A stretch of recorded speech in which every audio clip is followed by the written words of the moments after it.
कार्तिक का पावन महीना,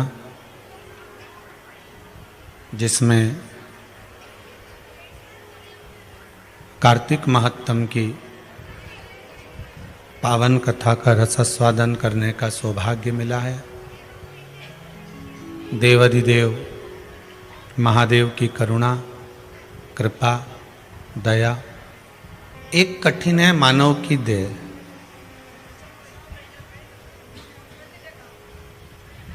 और यदि मानव की देह मिल भी गई तो दूसरा कठिन है भगवान का भजन, सत्संग, स्मरण।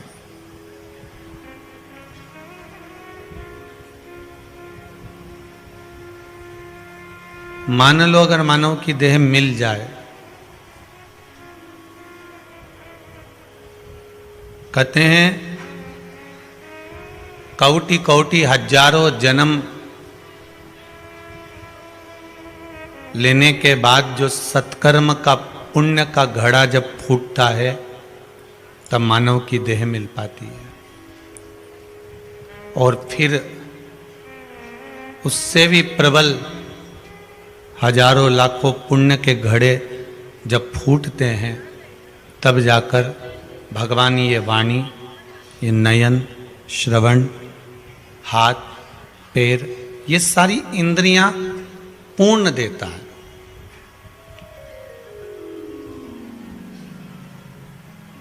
अगर पूर्ण इंद्रियां अगर भगवान ने आपको दी है, हाथ, पैर, नयन, श्रवण, वाणी, जिह्वा, ये सारी जो इंद्रियां हैं मनुष्य की, अगर ये आपको भगवान ने पूर्ण दी है तो आप समझ लेना कि मानव की देह जो हजारों पुण्य के घड़े प्राप्त करने के बाद जो शरीर मिला है, उस शरीर में भी लाखों पुण्य के घड़े फोड़ने के बाद जो शरीर में इंद्रियां पूर्ण मिली हैं, ये शरीर पूर्ण मिला।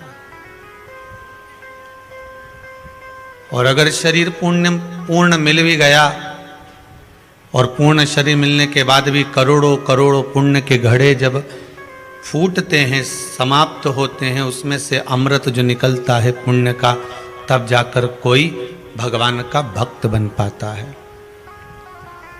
और करोड़ों करोड़ों पुण्य के घड़े जब फूटने के बाद कोई अमृत तत्व प्राप्त होता है, तब जाकर वो शंकर की कथा को श्रवण कर पाता है। हजारों लाखों करोड़ों पुण्य के घड़े जब हमारे संजोए हुए, उसमें से अमृत तत्व जब निकला है, तब जाकर कहीं शिव महापुराण की कथा मिली है।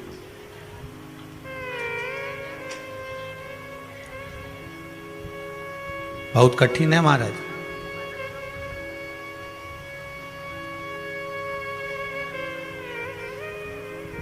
अमृत तत्व मिल जाना, श्रीमद् भागवत कथा में तो कितनी सुंदर बात लिखी है कि जब राजा परीक्षित कथा श्रवण करने के लिए बैठे थे, राजा परीक्षित जब कथा सुन रहे थे, उस समय पर देवता अमृत का कलश लेकर आ गए थे।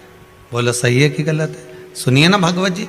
अमृत का कलश लेकर जब सारे देवता आ गए और राजा परीक्षित से कहा, परीक्षित ये अमृत का कलश ले लो, तुम 7 दिन में मरने वाले हो, अमृत पियोगे अमर हो जाओगे, फिर तुम्हें मरना नहीं पड़ेगा, आप तो ये अमृत का कलश ले लीजिए। परीक्षित ने पूछा, आप मुझे अमृत देकर क्या लेना चाहते हो? तो कहा, हम केवल जिस कथा को आप श्रवण कर रहे हो उस कथा को हम सुनना चाहते हैं। ये कलश अमृत का आप लो, हमें कथा सुन लेने दो। सुखदेव जी महाराज ने कहा, राजन अभी भी मौका है, तू चाहे तो विचार कर सकता है, तेरे को क्या चाहिए? अमृत चाहिए तो ये अमृत रखा है, उससे तू अमर हो जाएगा। बहुत लंबी उम्र मांग ली भगवान से, इतनी लंबी उम्र मांग ली, भीष्म पितामह जैसे से पूछ लो एक बार जाकर कि तुमने इतनी लंबी उम्र मांगी थी, बाणों की सैया पर पड़े रहे, कष्ट भोगते रहे, शरीर में दुख होता रहा, तकलीफ होती रही, कितना कष्ट पर कष्ट सहन करते रहे, कितना कष्ट तुमने सहन करा है, पर बाणों की सैया पे से प्राण नहीं छोड़ पा रहे हो, कितना कष्ट सहन करा। अब हमें ज्यादा लंबी उम्र नहीं चाहिए, हमें तो उम्र भी मिले तो भगवान से प्रार्थना करना है कि उम्र भी देना तो ऐसी देना जो तेरी सेवा में लगी रहे, चलते फिरते तेरा स्मरण करते रहें, भजन करते रहें, कीर्तन करते रहें, नाम जाप करते रहें, नाम कीर्तन में डूबे रहें।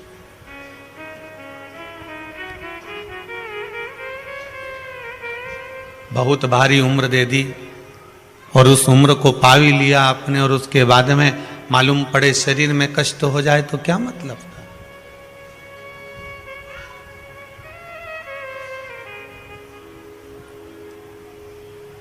कई कई माताओं को, पुरुषों को देखा है पलंग पर पड़े हुए हैं, शरीर काम ही नहीं कर रहा,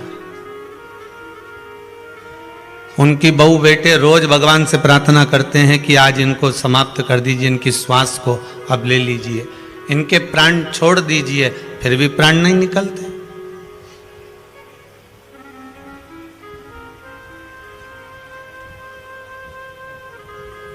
प्राण निकले कैसे?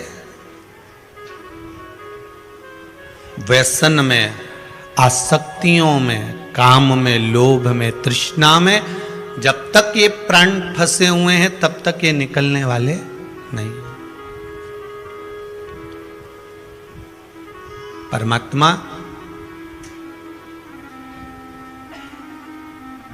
आसक्तियों में इन इंद्रियों को फंसा कर रखता है। भगवान से निवेदन करना, तूने बड़ी कृपा करी, करुणा करी, दया करी, जो इन सारे क्रम से राजा परीक्षित से सुखदेव जी महाराज ने कहा कि ये काम करो, ये तुम्हारी मर्जी पड़े तो तुम अमृत पी लो, मैं कथा देवताओं को सुना देता हूं। आपका अगर मन कर रहा है कि मैं कथा ना सुनूं, मैं तो अमृत पी लूं, तो फिर आप सुनो, आप पियो अमृत, और हम देवताओं को कथा सुना देते हैं। राजा परीक्षित कहते हैं कि जिस कथा के लिए देवता भी तरस रहे हों और अमृत मुझे दे रहे हों, तो ये सोचने वाली बात है कि कथा बड़ी है कि अमृत बड़ा। बड़ा क्या है? सुबह 7-7, 8-8 बजे से आप इस हॉल में, और बची कुची थी तो खिड़कियों में,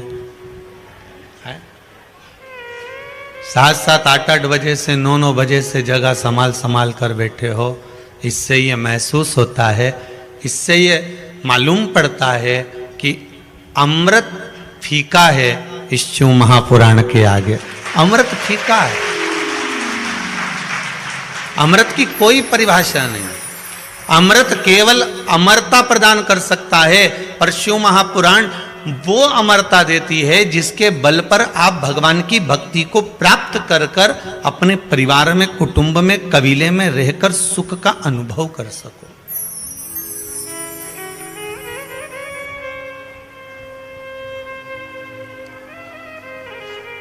इसमें वो अमृत तत्व छुपा है।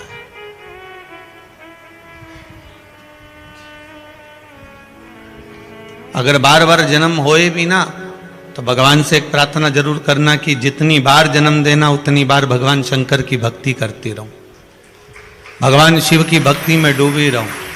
जितना बार जन्म देना उतनी बार मुझे यही विनती है मेरी कि मैं शंकर का गुणगान करती रहूं, मैं शिव का स्मरण करती रहूं। वो कहे ऐसी सुबाना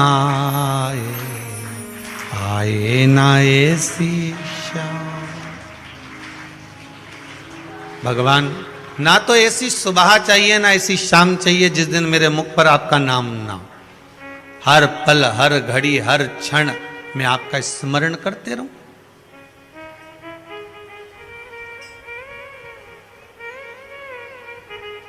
बड़ी मुश्किल से तो मानव की देह मिली, और मानव की देह मिलने के बाद भी अगर हम गुणगान ना कर पाए, भगवान का भजन ना कर पाए। परसों की कथा में कहा था कि भगवान ने जो शरीर दिया है इसको मंथन करना है, भगवत नाम में डुबोना है। जब मंथन करोगे माखन निकल जाए, माखन निकलेगा।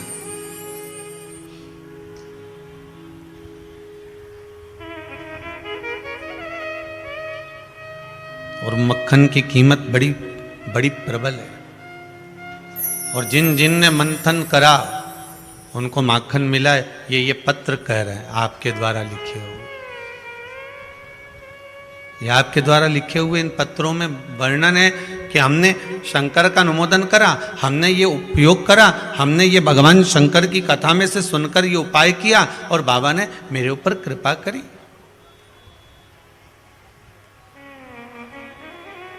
बाबा करुणा करा।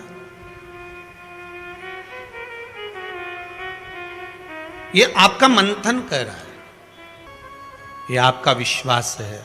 और मेरे बाबा से निवेदन है, बाबा इतनी कृपा जरूर करना, जो जिस कामना को लेकर इस कथा को सुन रहा है, जो जिस कामना को लेकर इस पावन प्रांगण में आया हुआ है, इस पावन कुबेरेश्वर धाम में जो जिस कामना को लेकर आया, उसकी मनोकामना पूर्ण करके 3 महीने में वापस भुला गया।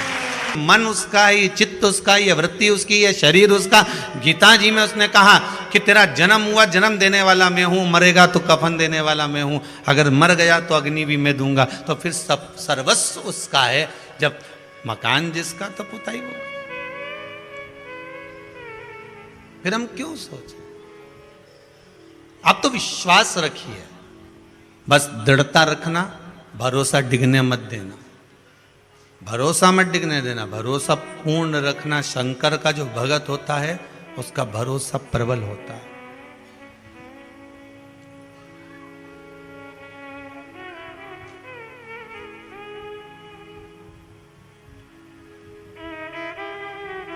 आगरा के पागलों का इलाज होकर पागल घर वापिस आ सकते हैं, पर शंकर की भक्ति में डूबे हुए पागलों का इलाज होकर ये जाते ही नहीं है, शंकर के धाम का ही स्मरण करते हैं। आगरा के पागल ठीक हो सकते हैं, पर शंकर के जो भगत होते हैं, शिव के जो गण होते हैं, शंकर का जो अनुमोदन करने वाले होते हैं, शिव भक्ति में जो डूबने वाले होते हैं, इनकी जो पागलपंथी है, इनका जो आनंद है, उसका कोई तोड़ ही नहीं हो सकता, उसका कोई तोड़ नहीं। कहते हैं ना, प्रेत चिपक जाए, भूत चिपक जाए, हवा लग जाए तो एक ना एक दिन निकल जाती है। प्रेत भी निकल जाता है, भूत भी निकल जाता है, हवा भी निकल जाती है, ठीक है। पर अगर शंकर चिपक जाए तो फिर कोई निकलेगा? 3.5 करोड़ रोम छिद्र में शिव ही तो समाया हुआ है, शंकर ही तो रखा हुआ है।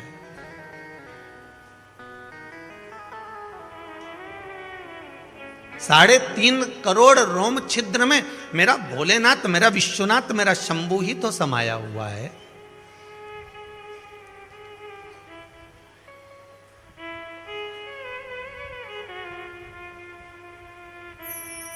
भगत तो भगत होता है। स्नान करते समय हर हर गंगे बोलते हो आप लोग? नर्मदे हर, गंगे हर, यमुने हर, स्नान करते समय बोलते हो। क्यों बोलते हो? भविष्य पुराण कहती है कि उसके बोलने का कारण केवल एक इतना सा है कि प्रत्येक मनुष्य के हृदय में, प्रत्येक मनुष्य की चित्तवृत्ति में, प्रत्येक मनुष्य की श्वास में शिव समाया हुआ है, शंकर बसा हुआ है। जब प्रत्येक मनुष्य में शिव है, जब वो स्नान करता है तो वो स्वयं स्नान नहीं कर रहा है, वो शंकर का स्नान करा रहा है। इस श्वास रूपी शिव का स्नान चल रहा है।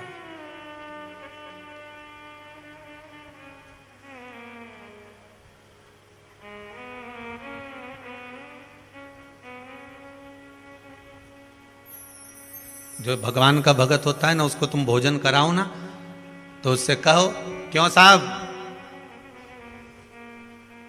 कचौड़ी कैसी लग रही है? नहीं, राम जी ने कचौड़ी तो अच्छी खाई है, मतलब उसके हृदय में राम है तो कचौड़ी खा रहे हैं तो राम जी को अच्छी लग रही है। क्यों साहब सब्जी कैसी बनी है? अरे भोलेनाथ जी को सब्जी तो बहुत ही जोरदार लगी, मतलब इसको अच्छी नहीं लग रही, शंकर को अच्छी लग रही। जो भीतर शिव है उसको अच्छी लग रही।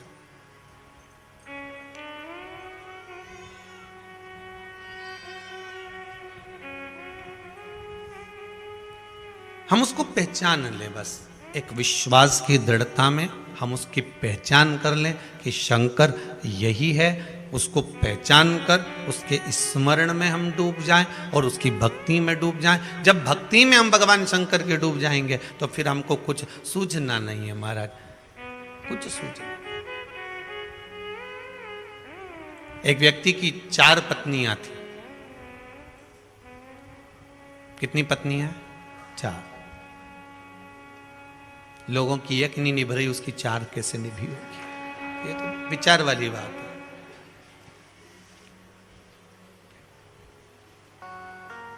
एक व्यक्ति की 4 पत्नियां थीं, पर व्यक्ति ऐसा था कि जिस पत्नी से पहला विवाह उसका हुआ था उसको तो वो बिल्कुल स्नेह करता ही नहीं था।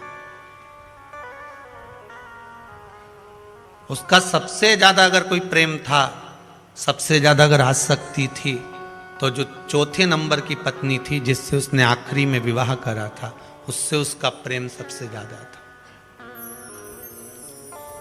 हो जाता है, अंदाजा लगाया जाए। कौशल्या मैया, सुमित्रा मैया, कैकेयी मैया।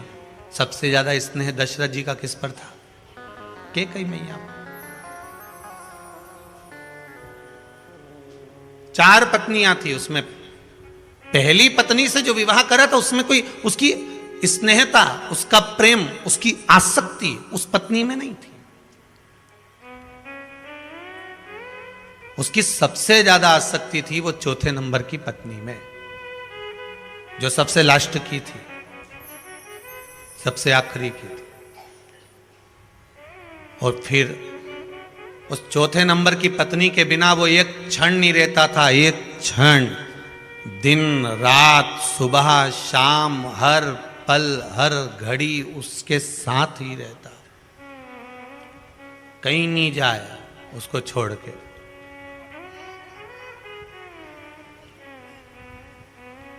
रे ऐसा ऐसा बेरू भी रहे, ऐसा नहीं है कि नहीं रहे हो। शादी हो जाए तो ये नौकरी पे नहीं जाए, ये के छोड़ के जाऊंगा बुरा लग जाएगा तो। अरे मायके चली जाए, क्यों रे दीनानाथ? मायके चली जाए तो महाराज उसको तो रोना नहीं आया, पर ये रो दे कि ये मायके चली गई।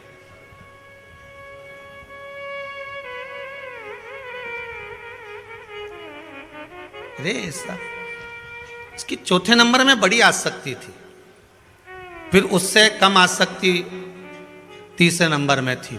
उसको भी बहुत चाहता था, प्रेम स्नेह बहुत था उसका तीसरे नंबर वाली। फिर उसकी आसक्ति दूसरे नंबर वाली में भी थी, प्रेम उससे भी था, स्नेह उससे भी था। पर अगर प्रेम और आसक्ति नहीं थी तो वो किससे नहीं थी? पहले नंबर वाली से, जिससे सबसे पहले विवाह करा था उसमें कोई आसक्ति नहीं थी, कोई स्नेह नहीं था, कोई प्रेम नहीं था। पर जो चौथे नंबर की थी जिसमें सबसे आखिरी में विवाह करा था, उससे स्नेह था, प्रेम था। तीसरे नंबर वाली में था, दूसरे नंबर वाली में था, पर पहले में नहीं। समय आया,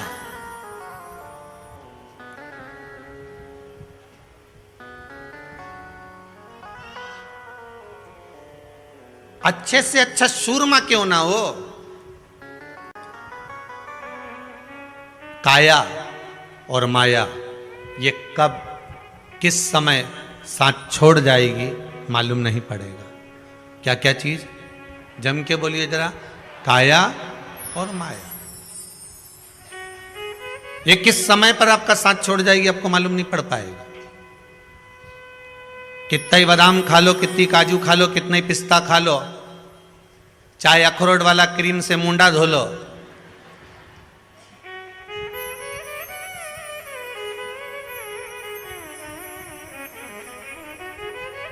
ये काया और माया कब साथ छोड़ जाए किसी का भरोसा नहीं है।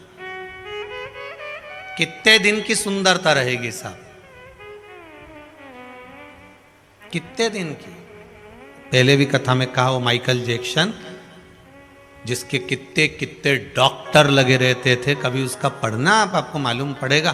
कितने डॉक्टर, ये मत खाना, वो मत खाना, ऐसे रहना, वैसे रहना, ये लगाना, वो लगाना, इस शैम्पू से बाल धोना, ऐसा करना, इस फेस वॉश से मुंडा धोना, ऐसा क्रीम लगाना, ऐसा पाउडर लगाना, ये करना, वो करना।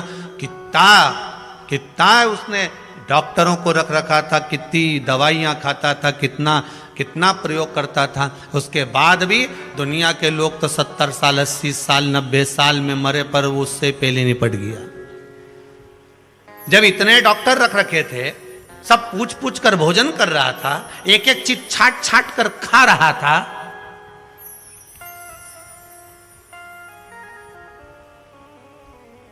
एक एक चीज छाट कर खा रहा है, उसके बाद भी शरीर है, कितने साल साथ देगा। जोर जवानी ढलक जाएगी, ये समय आएगा, काया बेकार होती चली जाएगी। जितनी इसमें आसक्ति है, हो सकता है कि पहली जो शादी करी उसने, उस व्यक्ति ने पहला जो विवाह करा था, उसमें आसक्ति, उसमें प्रेम, उसमें इसने कम हो गया, क्योंकि विवाह करते गया, आगे बढ़ते गया। चौथे नंबर की पत्नी में आसक्ति ज्यादा हो गई, तीसरे नंबर की पत्नी में आसक्ति ज्यादा हो गई, दूसरे नंबर की पत्नी में आसक्ति ज्यादा रह गई, पर पहले नंबर की पत्नी में आसक्ति नहीं रही। हो सकता एक समय आया, बीमार पड़ गया, शरीर तो शरीर था, काया तो काया थी, बीमार पड़ गया। वैद्य जी को बुलाया, डॉक्टर साहब को बुलाया, डॉक्टर साहब ने कह दिया मात्र 15 दिन बचे हैं, 15 दिन के बाद मर जाएगा, लास्ट स्टेज। 15 दिन डॉक्टर ने दे दिया कि 15 दिन बाद मरना है। कांप गया, नैनों से जल बहने लगा, आंखों से आंसू गिरने लगे। मैंने पूरी जिंदगी केवल इन पत्नियों में निकाल दी, पर एक काम करता हूं, मैं पत्नी के बिना नहीं रह सकता, तो इन 4 में से एक को अपने साथ ले जाऊंगा।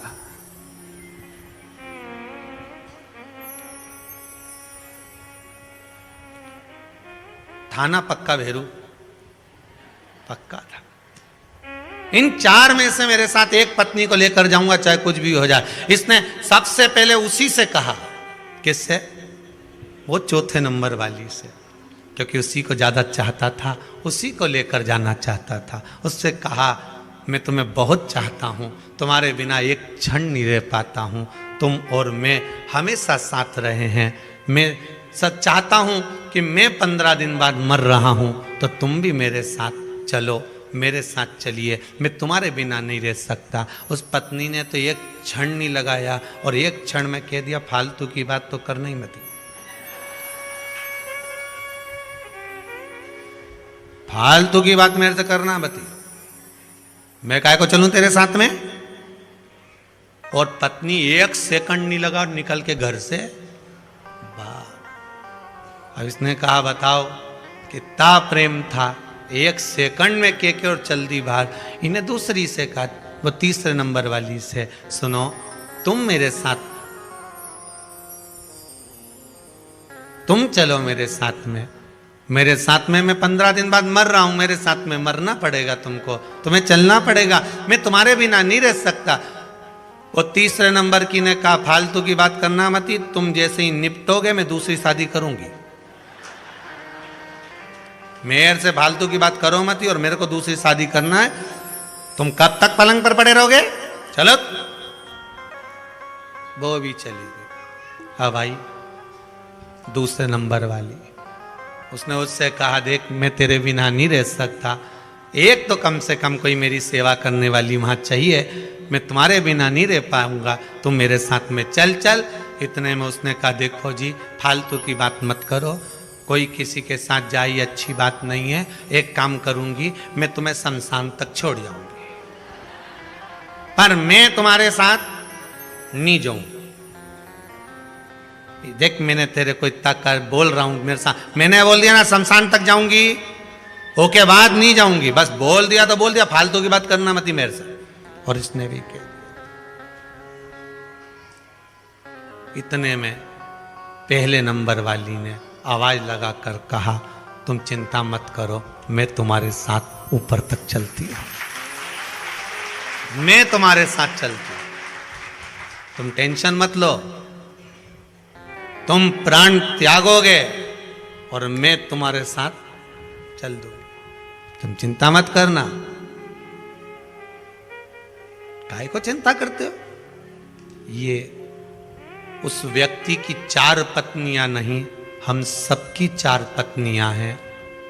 चौथे नंबर की है ये शरीर जो इस आत्मा के साथ रहता है, 24 घंटे रहता है, हर पल रहता है, हर घड़ी रहता है। जब प्राण छोड़ने का समय आता है सबसे पहले यही छूट जाता है। 1 सेकंड नहीं लगता है छूटने में इसको। चौथे नंबर की पत्नी है ये शरीर। कितना चाहते हो तुम इस शरीर को? रोज पैर से लक्ष्य से रगड़ रगड़ के नहाते हो। कितना चाहते हो इस चौथे नंबर की पत्नी को? लगाओ तेल, फिर भी उड़ गया, कहीं नहीं बचा। कितना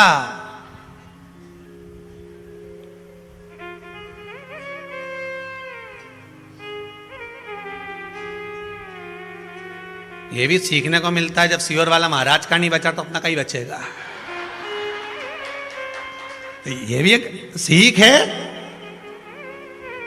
अच्छा अच्छा कहानी बचिया दादा, चाहे कहीं का भी लगा लो तेल, सब फेल, कहीं बचा। ये भी एक सीख है।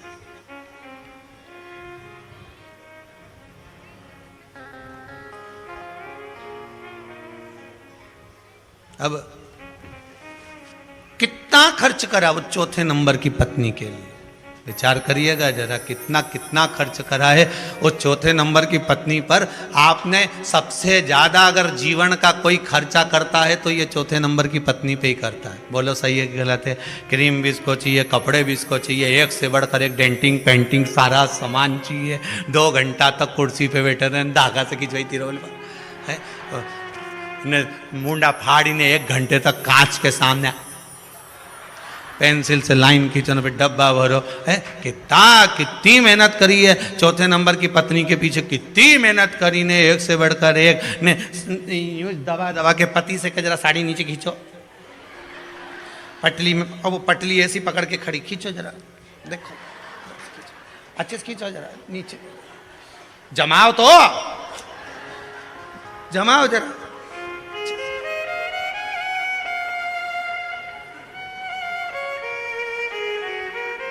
अब फिर के जरा पीछे से, और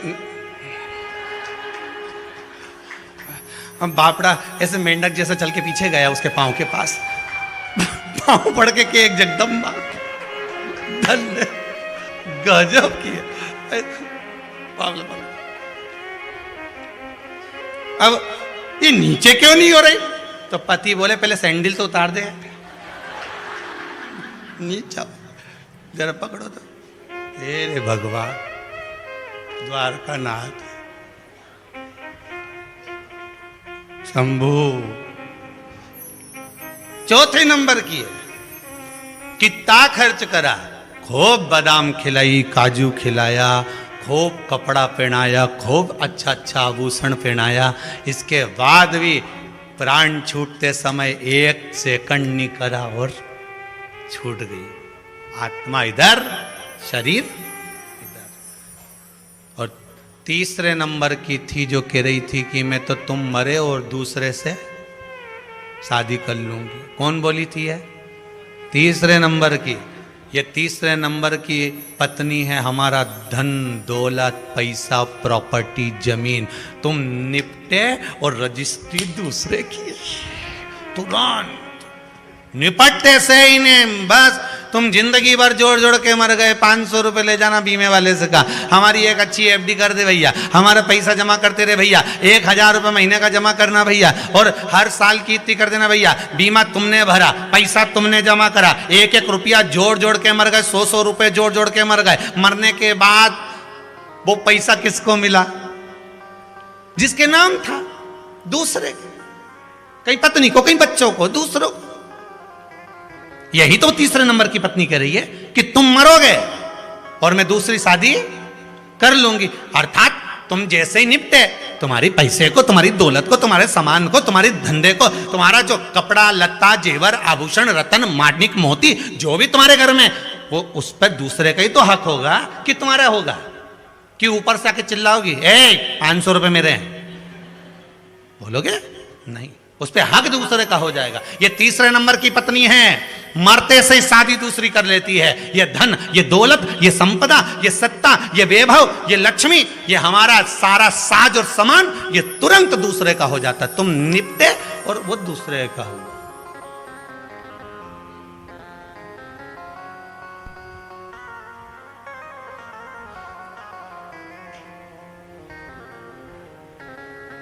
उसके बाद भी पोछ पोछ के मरे जा रहे हैं। गुलदस्ता साफ कर लो, सामान, पंखा, अलमारी, किपाट, कबाट सब साफ करो।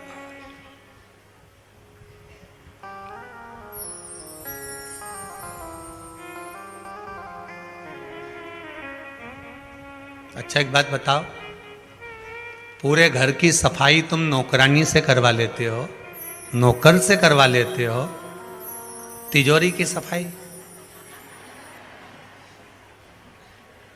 नौकर से करवाते हो? जम के तो बोलो नहीं। तिजोरी की सफाई आप नौकर से नहीं करवाते, तिजोरी की सफाई आप स्वयं करते हो। उसी तरह दुनिया का सारा काम आप दुनिया वालों से करवा लेना, और इस आत्मा की सफाई का काम आपका खुद का है कि मैं शिव कथा सुनूंगी तो मेरी आत्मा निर्मल होती चली जाएगी, साफ होती चली जाएगी। ये नौकर नहीं करे।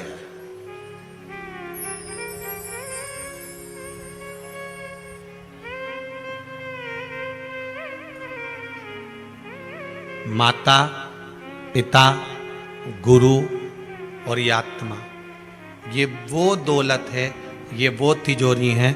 इसकी सफाई का काम दूसरे का नहीं होता, इसकी सफाई का काम अपना होता है।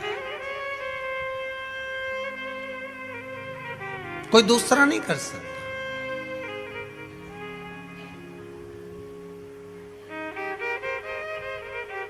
ये हमारा कर्म है। आप जितना भजन करोगे उतना ही सुख आपके जीवन को प्राप्त होगा, जितना मंथन करोगे उतना आनंद आपके जीवन को प्राप्त होगा, जितना मंथन करो। तीसरे नंबर की पत्नी हमारी दौलत, हमारा धन, हमारा वैभव, हमारी गाड़ी, हमारा बंगला, हमारी जायदाद, जो तुरंत मरते ही दूसरे के नाम हो जाती है। और महाराज, दूसरे नंबर की पत्नी है हमारा परिवार। कौन है? जम के बोलो जरा। हमारा परिवार, ये व्यक्ति के दूसरे नंबर की पत्नी है।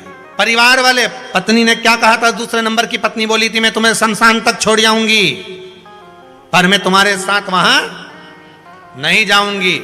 ये दूसरे नंबर की पत्नी हमारा परिवार, हमारा कुटुंब, हमारा कबीला, हमारे रिश्तेदार, हमारे नातेदार, हमारे जितने अपने बनते हैं, ये हमारे दूसरे नंबर की पत्नी है, जो शमशान तक तो छोड़कर आएंगे पर आपके साथ नहीं जाएंगे। ये दूसरे नंबर की पत्नी भी ऐसी है कि ये सब मुंह के दिखाने वाले होते हैं। साहब, हम तो निवेदन करेंगे, जब तक माँ रसोई घर में काम करती रहती है, घर के बहुओं के बच्चों को संभालती रहती है, तब तक बहुएं भी सास को गिनती रहती है। ससुर अगर कमा कर लाता रहता है तो दुनिया को अच्छा लगता है। जिस दिन आप काम करना बंद कर दोगे, कमाना बंद कर दोगे, उस दिन आपके पास में ठंडी रोटी आना प्रारंभ हो जाएगी। कौन सी रोटी आएगी? ठंडी।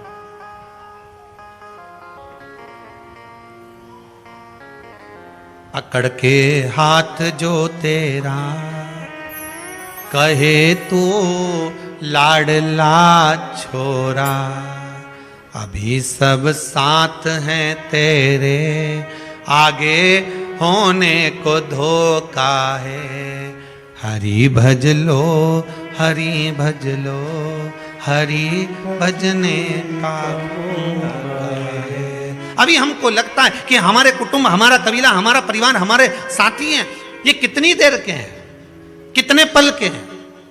शमशान में छोड़ेंगे, आग लगाएंगे, वापस लौट कर आएंगे और पूरी सब्जी खाएंगे। मोहल्ले वाले भी तैयारी कर कर बैठे हैं, परिवार वाले भी तैयारी करके बैठे हैं, सगा समधी भी तैयारी कर कर बैठा है कि जैसे ही ये शमशान में आग लगा के आए ने इनके घर में पूरी सब्जी भेजना है। बियाई जी ने भी पहले से व्यवस्था कर दी ना, होटल में कह दिया आधा किलो पूरी भेज देना और सब्जी भेज देना आलू की। अभी आग लगाई है, शमशान से आयो और खाने की तैयारी।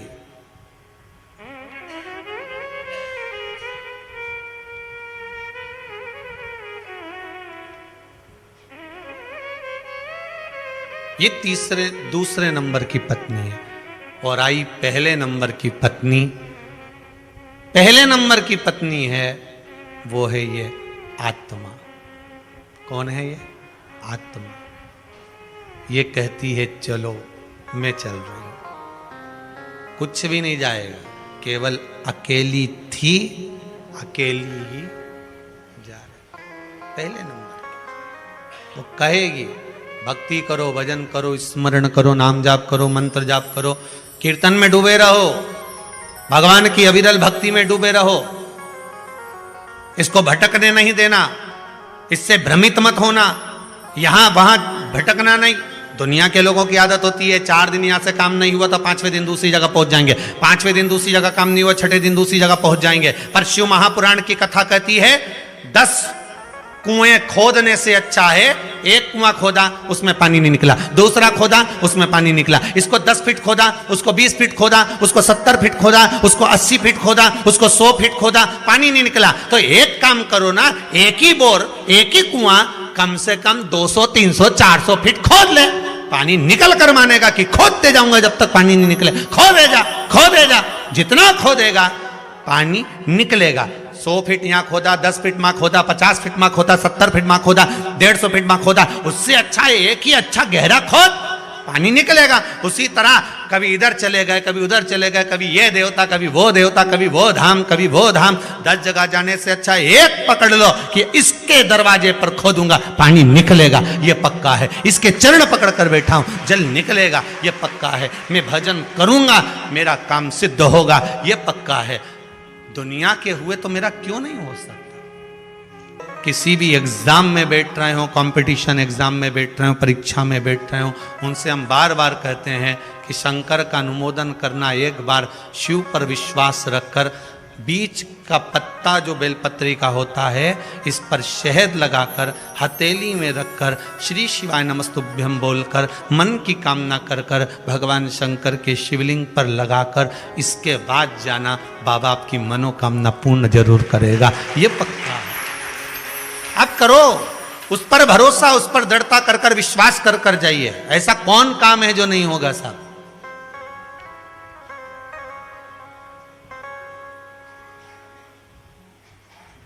हम भटक रहे हैं, हम मार्गों से विचलित हो रहे हैं,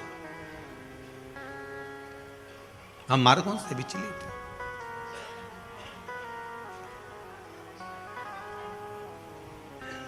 महाराज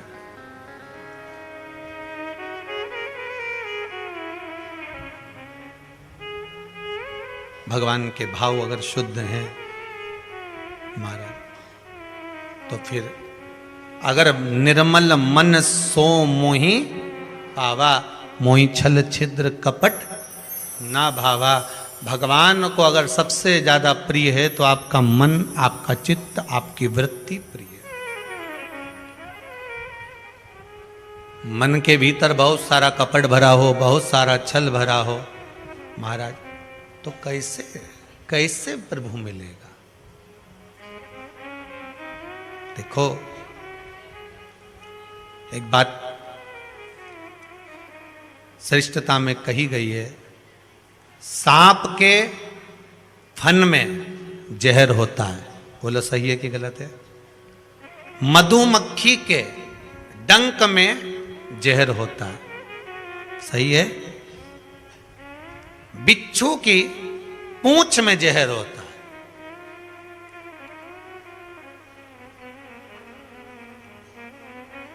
पर मनुष्य जो छल करने वाला होता है, कपट करने वाला होता है, एक दूसरे को धोखा देने वाला, झूठ बोलने वाला, छल करने वाला जो होता है, उसके तो रोम रोम में जहर होता है। कब कहां से डसेगा मालूम ही नहीं पड़ पाएगा। पर सांप को तो पहचान कर कह दोगे कि यह काटने वाला है। बोलो सही है कि गलत है? बिच्छू को देखकर डर जाओगे कि यह काटने वाला है। मधुमक्खी का डंक देखकर डर जाओगे कि मधुमक्खी काटने वाली है। इंसान को कैसे पहचानोगे कि यह काटने वाला है? मनुष्य को कैसे पहचानोगे कि यह काटेगा? मानव को कैसे पहचानोगे कि यह काटेगा? हो सकता है तुम्हारे नजदीक में रहता हो, तुम्हारे साथ में रहता हो और कई वर्षों तक साथ रह रहा हो, कब काट जाएगा आपको मालूम पड़ेगा? नहीं, सांप को देखकर भर जाएगा कि इस काट सकता है, बिच्छू काट सकता है, सांप, ये मधुमक्खी मुझे डंक मार सकती है, पर मनुष्य को कैसे पहचानोगे? तो शिव महापुराण की कथा एक बात बहुत सुंदर कहती है कि जितने विषैली हैं मधुमक्खी शंकर जी के पास,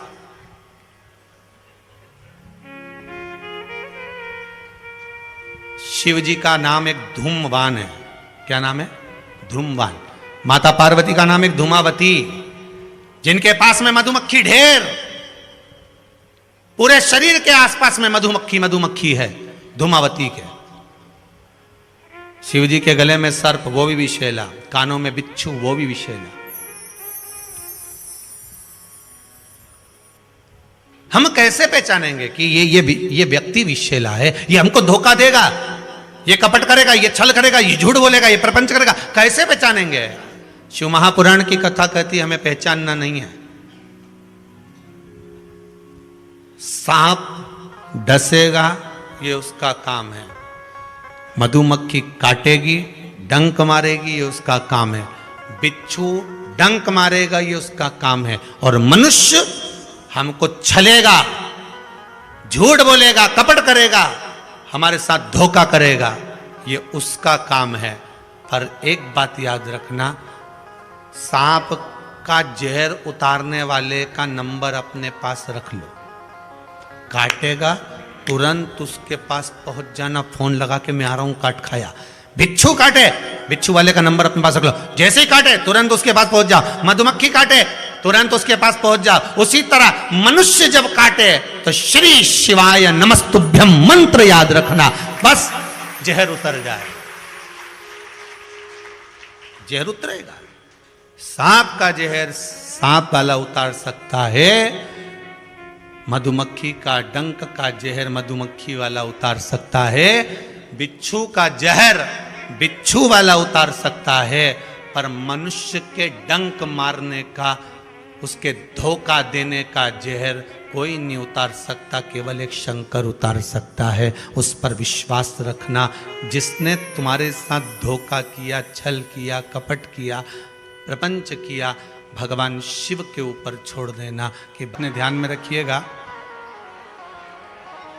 जिस समय पर आपको लगे कि कोई समस्या बहुत बड़ी आके खड़ी हो गई है, और बहुत बड़ी समस्या, और आपकी दृष्टि में लग रहा है कि आपको ये समस्या बहुत बड़ी है, आपकी दृष्टि में आपको ऐसा महसूस हो रहा है कि ये समस्या बहुत बड़ी है और इसका कोई हल नहीं निकल रहा, सब जगह से होकर आ गए, हर जगह जाकर निवेदन कर लिया, विनती कर ली, और वो समस्या आपको लगता है कि बहुत बड़ी है, तो शिव महापुराण की कथा कहती है, महाराज बेलपत्री के पेड़ के नीचे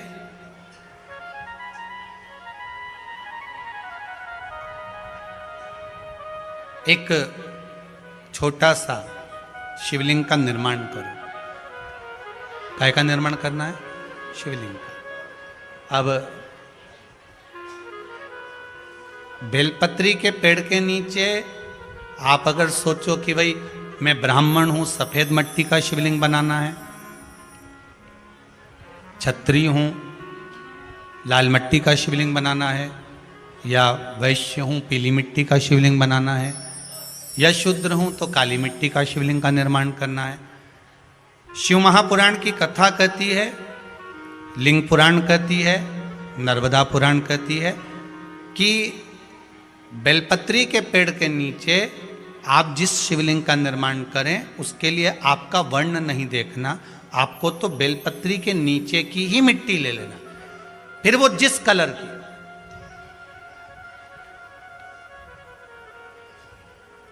हाँ, अगर आप घर में शिवलिंग का निर्माण कर रहे हो तो आपको वर्ण देखकर मिट्टी लेना है कि हम ब्राह्मण है तो सफेद मिट्टी का शिवलिंग बना ले, वैश्य हैं पीली मिट्टी का बना ले, क्षत्रिय है लाल मिट्टी का बना ले, शूद्र है तो काली मिट्टी का बना ले। पर अगर कोई समस्या बड़ी विकट है और आपको लगता है कि इसका कोई हल नजर नहीं आ रहा,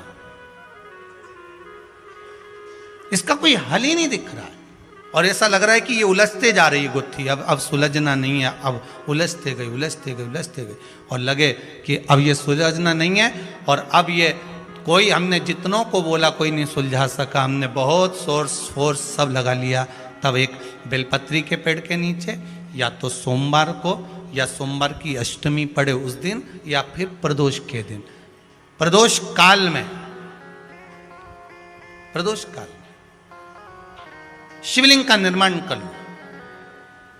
और महाराज 5 सफेद फूल, थोड़ी सी काली तिल, एक यज्ञोपवीत, पंचामृत स्नान कराने के बाद बाबा को समर्पित कर कर, बाबा से निवेदन कर कर, घी का दिया लगाकर विनती कर कर, उस शिवलिंग से निवेदन कर कर बाबा को अर्ध परिक्रमा देना है बेलपत्री की। कितनी परिक्रमा देना है? आधी परिक्रमा बेलपत्री की। आधी परिक्रमा कैसे? जैसे शिवलिंग का निर्माण आपने यहां करा तो सामने बैठकर अगर आप उठे हो तो आधा बेलपत्र के पीछे जाना और वापस लौट कर आ जाना, पूर्ण परिक्रमा नहीं, अर्ध परिक्रमा कर कर शिवलिंग को नमन कर कर, दीप जब ठंडा हो जाए शिवलिंग को उठाकर निवेदन कर कर विश्राम कर दीजिए। उस कार्य को बोलकर शिवलिंग को जल में विसर्जन करना। कौन सा कार्य? जो सब दूर से आप हार गए और लगा कि अब इसके सिवाय कोई सार तत्व नहीं है, तब करना ये उपाय, तब करिए इस उपाय। बाबा से निवेदन कर कर आओ। मुझे विश्वास है ज्यादा से ज्यादा अगर समय मेरे बाबा ने लिया ना तो 2 महीना, 1.5 महीना, 2.5 महीना, इससे ज्यादा नहीं लेगा। बाबा कार्य सफल कर ही देगा। विश्वास रखकर शिव की आराधना कर। इसमें किसी माता ने एक पत्र लिखा है कि गुरुजी जब से शिव महापुराण की कथा सुन रही हूं और उपाय पर बहुत सारे पत्र तो हम पढ़ नहीं पाए हैं, जितने पढ़े उसका ही बोल दे रहा है।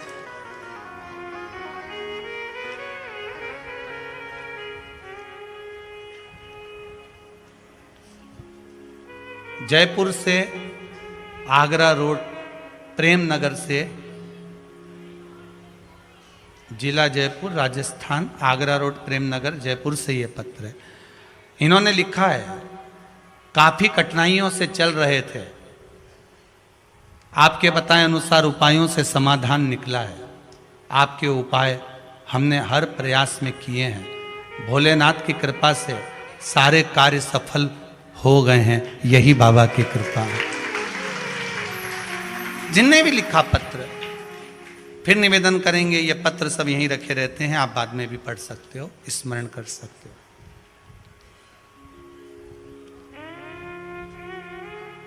करुणा सागर शंकर है। जिनने भी पत्र लिखा होगा बैठे होंगे। किसने लिखा था? जयपुर वाले, प्रेम नगर वालों ने। हैं कहीं? हमको यहां से दिख नहीं रहा है, ठीक है। जहां भी बैठे हो आपको नमनता है। विश्वास रखकर आपने अगर भाव प्रकट कर, कोई भी उपाय आप कर रहे हैं उसमें आपकी विश्वासता होना चाहिए, उसमें आपका भरोसा होना चाहिए, उसमें आपकी दृढ़ता होना चाहिए।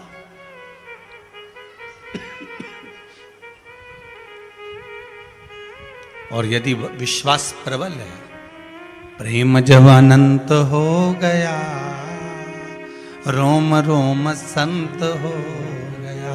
विश्वास जब दृढ़ होता है तो भगवान मिलता जरूर है। आपका भरोसा अगर दृढ़ है। शिव महापुराण में वृंदा का चरित्र आता है। जलंधर के जब प्राण छूटते हैं, वृंदा जब रोती है तो भगवान से कहती है कि आपने मेरा सात्वित्व डिगा दिया और मैंने आप पर विश्वास करा था। भगवान विष्णु ने कहा था कि वृंदा के पति को मारना है, तो शंकर भगवान कहते हैं शिव महापुराण में, मैं वृंदा के पति को नहीं मार सकता क्योंकि वो सात्वित्ववान है, उसकी सात्वित्वता की प्रखरता है।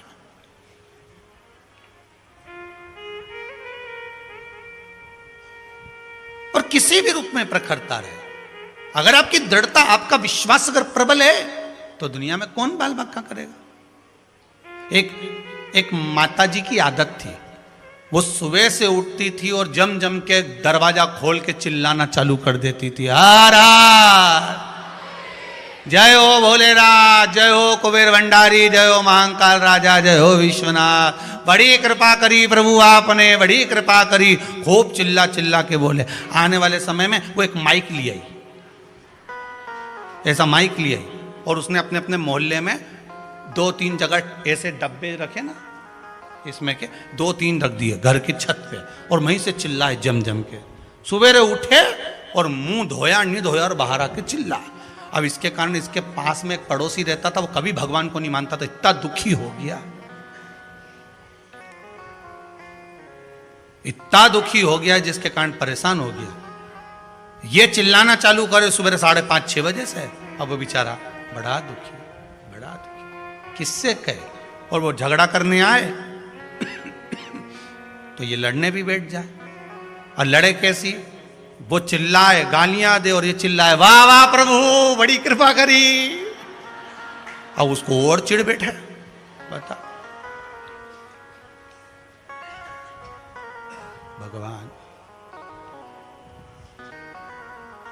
पड़ोसी बड़ा परेशान, कभी भगवान को मानता नहीं था, अगरबत्ती नहीं लगाए, धूप बत्ती नहीं लगाए, कभी दिया नहीं लगाए, कभी भगवान के धोख नहीं लगाए, बड़ा परेशान। अब एक दिन सवेरे सवेरे इसने माइक उठाया और चिल्ला के बोली शिवरात्रि के दिन, भोलेनाथ हर हर महादेव, जय महाकाल राजा, जय विश्वनाथ, बड़ी कृपा करी प्रभु, बड़ी कृपा करी, पर आज घर में खाने का कुछ नहीं है, मैं जा रही मंदिर, भोजन भेज देना भोलेनाथ। ये चली गई। इसके पड़ोसी ने सोचा आज इसको मजा चखाता हूं सही तरह से। वो बाजार गया, आटा चावल दाल शक्कर घी नून मिर्ची सब ले आया, इसके आंगन में इसके दरवाजे पर रख दिया। ये आई, इसने अंदर गई, जो देखा तो कहा दाल चावल सब्जी राई नून मिर्ची सब रखा था। फिर माइक लाई उठा के, फिर लाई, फिर चिल्लाने लगी हर हर महादेव, मारे महादेव, जय हो मेरे महाकाल राजा, जय हो मेरे काशी विश्वनाथ, जय हो मेरे कुबेर भंडारी, बड़ी कृपा कर दी, खाने का सामान भेज दिया, बड़ी कृपा करी। इतने में पड़ोसी दौड़कर आया, मूर्खों जैसी बात मत कर, कोई भगवान भगवान नहीं आया, वो तो मैं ला कर रखा, वो तो मैंने ला के रखा, तू तो भगवान से कह के गई थी, कहां का भगवान आ गया। इतने में इसने फिर माइक उठाया, हर हर महादेव, जय हो महाकाल राजा की, जय हो काशी विश्वनाथ की, जा खोलने से भी दान करवा दिया।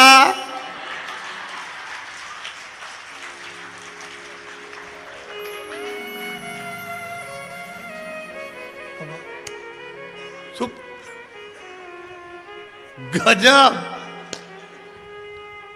ये कभी महादेव के नहीं माने, इसे आटा चावल दिलवा दिया, बड़ी गजब कृपा कर, बड़ी गजब।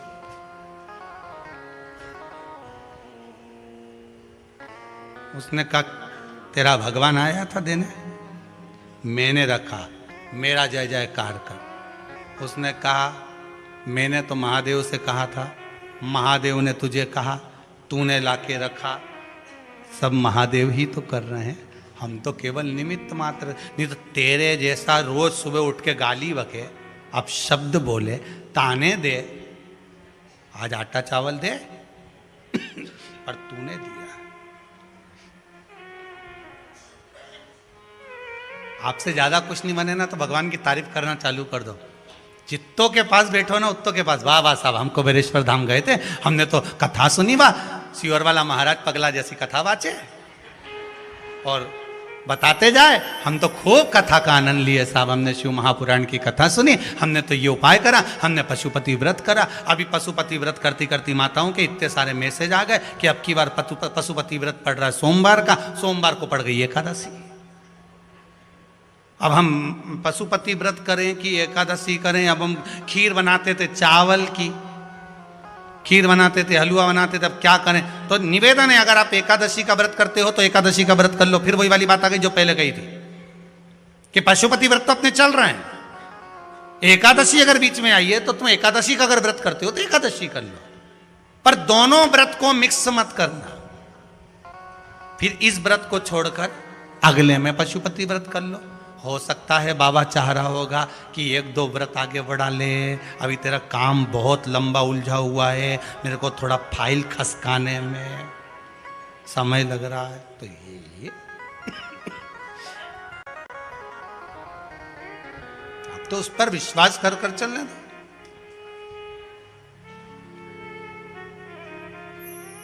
महाराज आपकी दृढ़ता हो, आपका विश्वास। अब तो एक काम करा करो, भगवान का जय घोष, कोई कहे बात करे उसमें पशुपति व्रत की बात निकाल ली, शिव चर्चा निकाल ली, शंकर का भजन निकाल लिया, शंकर का स्मरण निकाल लिया। हमने तो कथा में सुना था, हमने शिव महापुराण में सुना था, हमने शंकर जी के अनुमोदन में सुना था। आप जितना बोल सकते हो भगवान का भजन बोलो, जितना कर सकते हो भगवान का स्मरण करो, जितना कर सकते हो भगवान का गुणगान करो, भगवान का स्मरण करो, ज्यादा कुछ नहीं करो।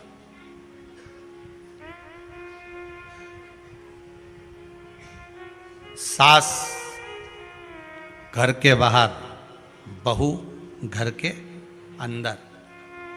बाहर बैठकर सास जब अपनी बहू की 4 लोगों में बड़ाई करती है ना, अड़ोसन पड़ोसन से, मौसी से, मामी से, मेरी बहू इतनी बढ़िया है, बहुत ध्यान रखती है, बाबा की कृपा है, लक्ष्मी आई है, गरम गरम भोजन दे देती है, संभाल लेती है घर, अब मेरे को ज़्यादा टेंशन नहीं रहा। और बहू आज दरवाजे पे ही खड़ी थी और उसको ये आवाज़ सुनाई दे जाती है ना, तो बोलो बहू को प्रसन्नता होगी कि नहीं होगी? जम के तो बोलो होगी ना, कि कितनी मेरी सास अच्छी है कि मेरी बड़ाई जगह जगह कर रही है। अब जगह जगह बड़ाई कर रही है तो बहू रोटी में घी ज़्यादा लगाएगी कि नहीं लगाएगी? बोलो तो सही जरा, लगाएगी ना, कि अब इतनी प्रशंसा कर रही है तो मैं और अच्छे से काम करूं। और अगर सास दरवाजे पे बैठ के बहू की निंदा करे, ओ दादा मैं तो सबसे कह दूं उनकी लाजे ही मत, ऐसी भारी दादा, एक क्यों न 4 सुना, ऐसी नीची है मारे तो बाबा मैं तो परेशान। और ऐसा बहू सुन ले, फिर अगर 2 चम्मच भी घी लगाती थी ना, आधी पे ले आएगी, नहीं लगाऊं डोकरी के, जा अब तू कर ही ले निंदा, जितनी करना कर, चुगली जा, नहीं लगाना। सही है कि गलत है? बड़ाई करोगे और बहू ने सुन ली तो वो भी सेवा अच्छी करेगी, बुराई करोगे उसने सुन ली तो फिर वो भी सेवा में पीछे हट जाएगी। उसी तरह जिस देव अधिदेव महादेव की कथा सुन रहे हो, रास्ते में सफर कर रहे हो, आ रहे हो, जा रहे हो, कहीं पर भी जाओ, शिव महापुराण की चर्चा निकाल लो। हमने कथा सुनी है, कुबेरेश्वर धाम से चल रही थी, उसमें हमने ये उपाय करा, हमने ये श्रवण करा, हमने शंकर का अनुमोदन करा, हमने शिव स्मरण करा। जब भगवान शंकर का गुणगान गाते रहोगे, स्मरण करते रहोगे, शंकर का भजन करते रहोगे, तो उसको भी सुनाई देगा, और सुनाई देगा तो उसको लगेगा ये मेरा भजन कर रहा है, जा अब इसके ऊपर कृपा कर ही दे, स्मरण कर।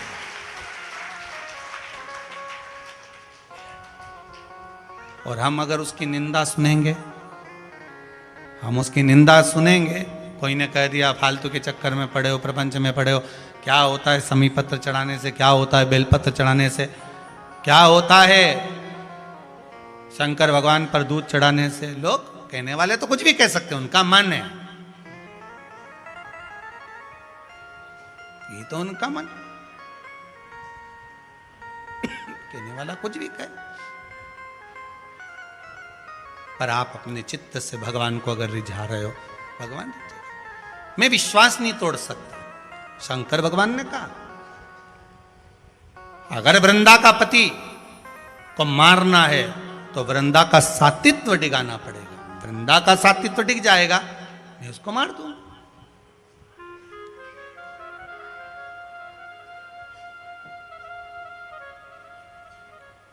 सातित्व डिगना जरूरी है।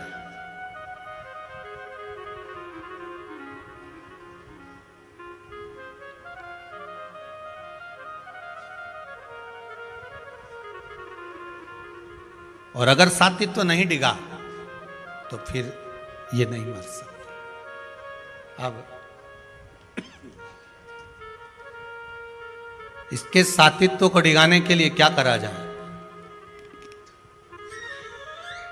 भगवान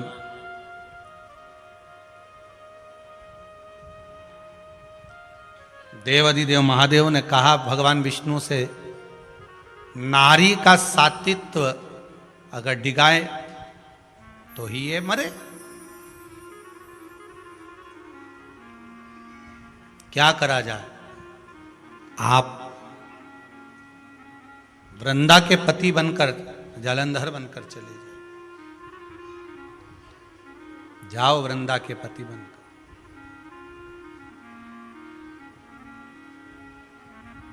और जब वृंदा के पति बनकर आप जाओगे, वृंदा के पति बनकर जब आप पहुंचोगे और उसके कक्ष में आप निवास करोगे तो ये पक्का है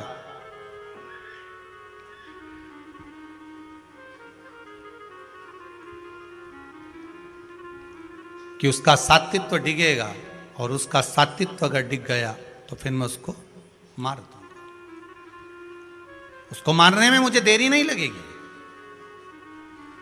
और उसका पति जब मरेगा तभी जाकर ये सृष्टि श्रेष्ठ रूप में आ सकती है।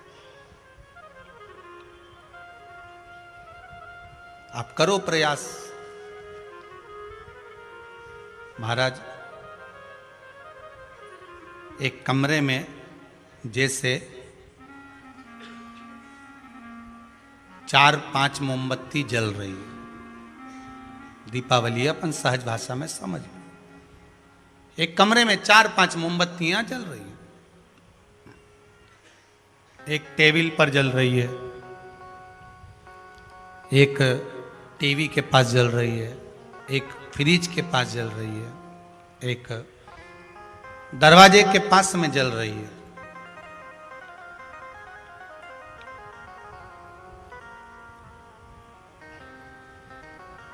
और कोई अंदर आया,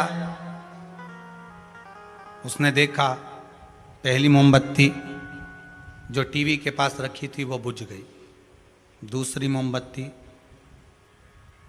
जो टेबल पर रखी थी वो भी बुझ गई। तीसरी मोमबत्ती जो रखी हुई थी वो भी बुझ गई। चौथी दरवाजे के पास रखी है, वो जल रही है। और कोई व्यक्ति आकर रोने लगे कि इतनी सारी मोमबत्तियां लगी थी, सारी की सारी बुझ गई हैं, केवल एक जल रही है। शिव महापुराण की कथा वही कहती है, अगर घर में से शांति रूपी मोमबत्ती बुझ चुकी है, शांति चली गई है, दुख मत करना। शिव महापुराण कह रही, अगर शांति रूपी मोमबत्ती बुझ चुकी है तुम्हारे घर में, 4 लोग 5 लोग 10 लोग घर में निवास कर रहे हैं और शांति नहीं है, टेंशन मत लेना, दुखी मत होना, किसी से मत कहना कि शांति नहीं है।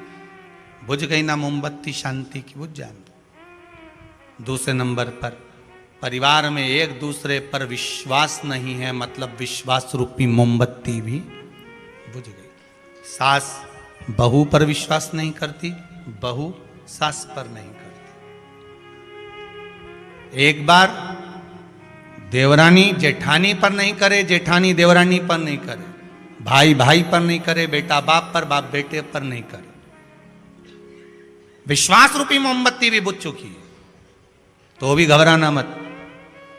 कोई टेंशन नहीं, कोई चिंता नहीं। तीसरे नंबर की मोमबत्ती है प्रेम की। और पूरे परिवार का गुरुजी प्रेम खत्म हो गया। पहले सब मिलके रहते थे, अब कोई मिलके नहीं रहता। घर में सब एक दूसरे को आड़ा टेढ़ा कहते हैं, कोई एक दूसरे का मुंह देखना पसंद नहीं करता। प्रेम खत्म हो गया। कोई बात नहीं, तीसरी मोमबत्ती भी खत्म हो गई ना। तीसरी मोमबत्ती भी अगर बुझ गई है, बुझ जाने दो। पहली कौन सी थी? शांति। दूसरी, जम के बोलिए, विश्वास की। तीसरी, प्रेम की। ये तीन मोमबत्तियां भी अगर बुझ चुकी हैं, घर में ना तो प्रेम है किसी में, कोई मीठा बोलता ही नहीं है, शांति नहीं है, घर में विश्वास नहीं है किसी का, अगर ये मोमबत्ती बुझ भी चुकी है तो भी टेंशन मत लो। शिव महापुराण की कथा कहती है एक मोमबत्ती दरवाजे के पास जल रही है, वो है आस की मोमबत्ती। कौन सी मोमबत्ती है? आस की। और अगर भगवान पर आस लगा कर बैठे हो तो एक मोमबत्ती अगर जल रही है आस की, तो वो शांति की भी जला देगी, प्रेम की भी जला देगी और विश्वास की भी जला देगी। अगर आस की मोमबत्ती जल रही है तो फिर नहीं सोचना।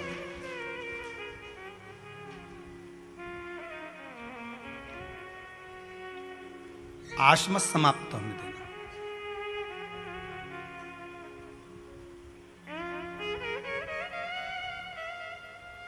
जल है गहरा नाव पुरान,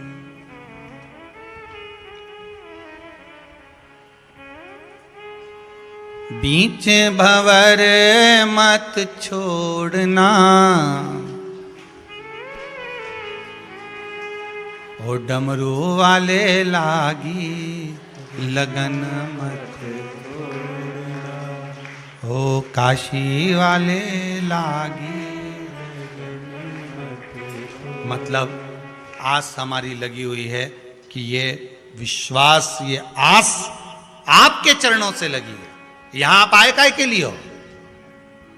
ये जितने भी लोग आए हैं कुबेरेश्वर धाम में, जितने आस्था चैनल पर कथा सुन रहे हैं, फेसबुक यूट्यूब पर कथा सुन रहे हो, इस दीपावली के समय पर जब सारी दुनिया काम के उसमें क्रम में लगी है, आप अगर शंकर की कथा में डूबे हो तो केवल आस लेकर डूबे हो कि एक ना एक दिन मेरा बाबा मेरी सुनेगा जरूर। ये मुझे आस है, उसके दरवाजे पर जाऊंगी तो आस लेकर गई हूं। यहां आए काय के लिए? आस लेकर।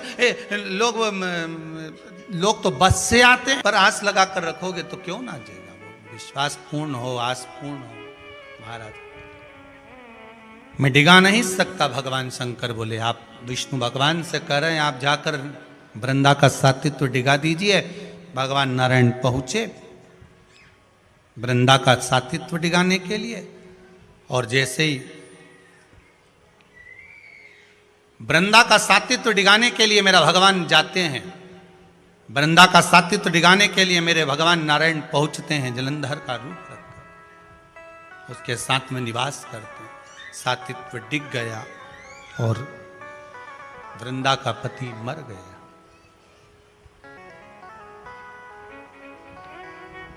बहुत सुंदर कथा है। आस विश्वास जब टूट जाता है, जहां आस और विश्वास जब टूट जाता है, आप भरोसो दृढ़ चरण करो। आप अगर भरोसा रख कर बैठे हो, आस लगा कर बैठे हो, तो हटना मती। आस लगा कर बैठे हो तो ये विश्वास मान कर बैठना कि मुझे शंकर देगा तो इसी दरवाजे से देगा, वो देगा जरूर। मैंने शिव महापुराण की कथा सुनी है, वो देगा जरूर। लाखों के दुखड़े जो तू हर गया डमरू वाले, तो मेरे दुखड़ों को देख कर क्यों डर गया डमरू वाले। जब सारे दुनिया के दुख तू हरता है तो मेरे दुख को देखकर क्यों डरता है? क्यों?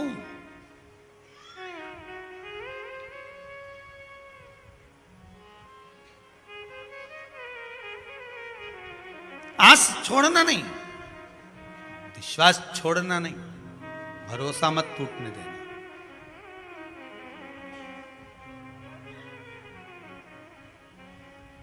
जैसे द्रौपदी पुकारती रही, जब उंगली कटी तुम्हारी मैंने फाड़ी आधी साड़ी, जब उंगली कटी तुम्हारी मैंने फाड़ी आधी साड़ी, क्या भूल गए गिरधारी, जब उंगली कटी तुम्हारी। क्यों भूल गए क्या भगवान? भूल गए क्या? मैंने आस लगाई है आपकी, छूटने मत देना। कई लोग क्या करते हैं, अगर भगवान नहीं सुनता तो मंदिर जाना बंद कर देते हैं। भगवान नहीं सुनता, लोग जल चढ़ाना बंद कर देते हैं। भगवान नहीं सुनता, लोग व्रत करना बंद कर देते हैं। भगवान नहीं सुनता, लोग कथा सुनना बंद कर देते हैं। भगवान नहीं सुनता तो लोग पुण्य करना बंद कर देते हैं। भगवान नहीं सुनता तो लोग सत्कर्म करना बंद कर देते हैं। भगवान नहीं सुनता तो लोग भगवत भजन करना बंद कर देते हैं। शिव महापुराण की कथा कहती है, महाराज, कि आप देने में कमी मत रखना, वो देने में कमी ना रखो।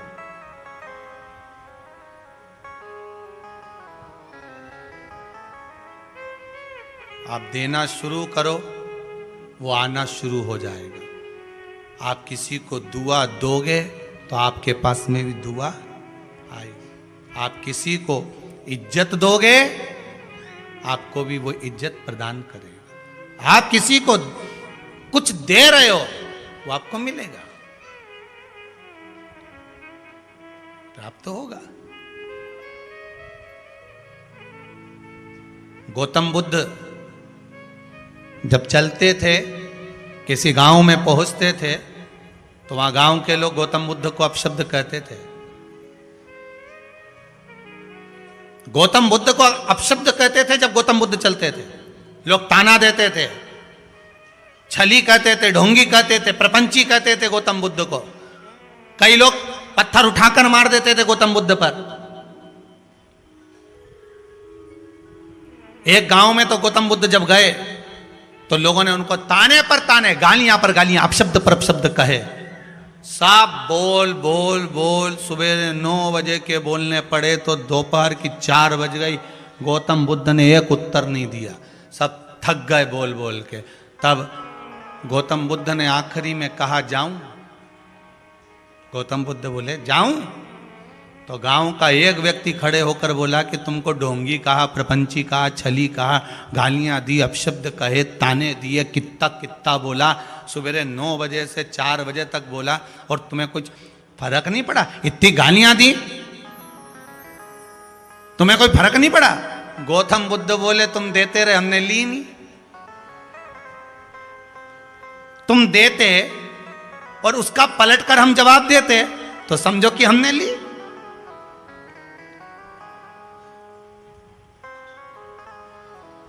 किसी ने स्टेटस पर कुछ लिख के डाला और तुम्हें लगा कि ये तुम्हारे लिए ही डाला, तुम्हें लगा तुम्हारे लिए डाला है। तुमने उसका जवाब दिया, मतलब तुमने वो गाली, जम के बोलो, ले ली। और तुमने उसका जवाब ही नहीं दिया तो मतलब वो गाली तुम्हें लगी तो दुनिया की थी, चली गई, जा। तुम जवाब ही मत दो ना। आग लगे बस्ती में, अपन रहो मस्ती में, क्या करना। और भगवान की कृपा, आनंद, और जितनी मस्ती में रह सकते हो ना, खूब दिवाली आ रही है, गुजिया ने पपड़ी आपकी बार थोड़ी ज्यादा बना लो, 15-20 दिन डट के खाओ। कोई बोले तो बोले, अपने कोई दिक्कत नहीं। ज्यादा बन जाए तो हमारे यहां भी भेज देना।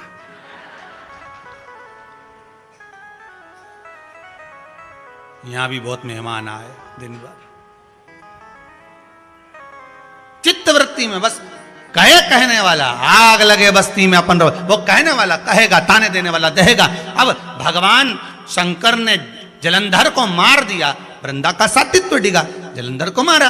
वृंदा ने तुरंत भगवान विष्णु को पत्थर होने का श्राप दे दिया और शंकर जी से बोली, भोलेनाथ जी आप तो सात्वित्व की लाज रखते हो, यहां तो जगतजननी जगदम्बा पार्वती तो सती नारी की लाज रखने वाली है। तेरे भक्त जनों पर माता भीड़ पड़ी है भारी, दानव दल पर टूट पड़ो मां करके सिंह सवारी। सो सिंहों से तू बलशाली, अष्ट भुजाओं वाली, सतियों के सत को। लाइन आई लाइन एक बार फिर से बोलो, सतियों के सत को। मतलब यहां शास्त्र कह रहा है, आरती कर रही है, भजन कर रहा है कि तू माता पार्वती तो सतियों के सत को जानने वाली है और आप उनके पति हो, तो क्या आप मेरे सत को नहीं जानते थे? आपने मेरे पति को मार दिया। भगवान कहते हैं वृंदा गलती तेरी थी, तो नारायण भगवान को पहचान नहीं पाई, उन्होंने तेरा सात्वित्व डिगा दिया, सात्वित्व डिगाया, इसलिए तेरा पति मरा। विश्वास, आस, भरोसा डिगने मत देना। वृंदा जैसा जीवन तुम्हारा मत करना कि वृंदा शुद्ध आस विश्वास गंवा दी थी, उसको नहीं मालूम पड़ा क्या हो गया। आप शंकर पर पूर्ण भरोसा करना, तारेगा भी ये और मारेगा भी